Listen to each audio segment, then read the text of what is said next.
Truelove, you have two charges here. False report to induce an emergency response. That is a Class A misdemeanor.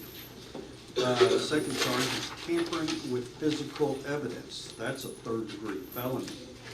I'm going to ask the prosecutor to tell me the probable cause. Officers were dispatched to Splendora High School for a possible student stabbing a teacher allegation. Made contact with this suspect during the course of further investigation. She had marks on her chest that were not consistent with stab marks, were instead scratches. Probably about 100 officers responded to the scene, asking several witnesses, found her allegations to be false.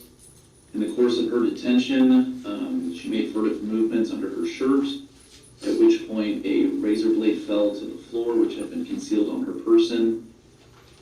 She attempted to bend down and pick the razor blade and conceal it. The state is seeking a $5,000 bond for the false report, $25,000 bond for the tamper. And again, Judge, this is a unique situation due to the sensitive nature of this.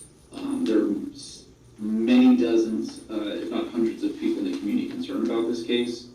It's also on the media, so we would just politely ask a stiff bond amount, please. I don't hear anything that would, in that statement, as far as that would affect the bail amount, as far as safety of the community or Ms. Truelove showing up to court. I will show up. Ms. Truelove, I don't want to talk about your case this morning. But boy, what a waste of resources. I'm going to set the misdemeanor charge at $5,000 and the tampering case at $15,000, total of $20,000.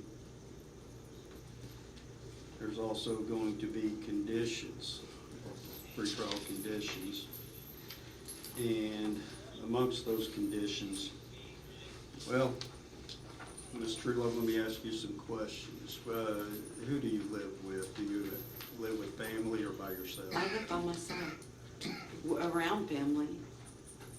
I'm not going anywhere. Please, just answer the questions asked. Okay.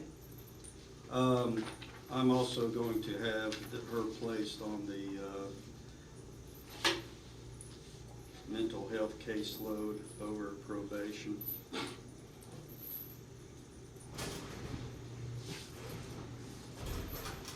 Nicole, you will have the opportunity to talk to your attorney, and I recommend you wait until you have an attorney and chat with them about what's going on.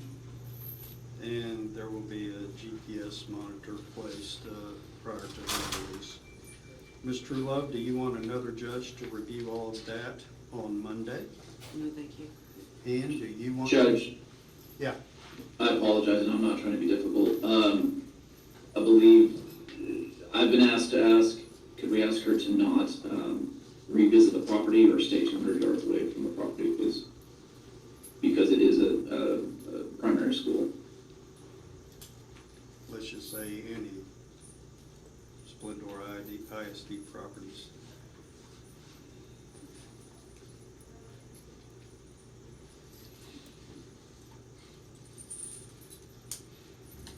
And Judge, just for the record, based on the affidavit that she's presented to the court under oath, I would ask that you consider slicing those bonds down, potentially cutting them in half, as there's been no indication of a criminal history or danger to the community.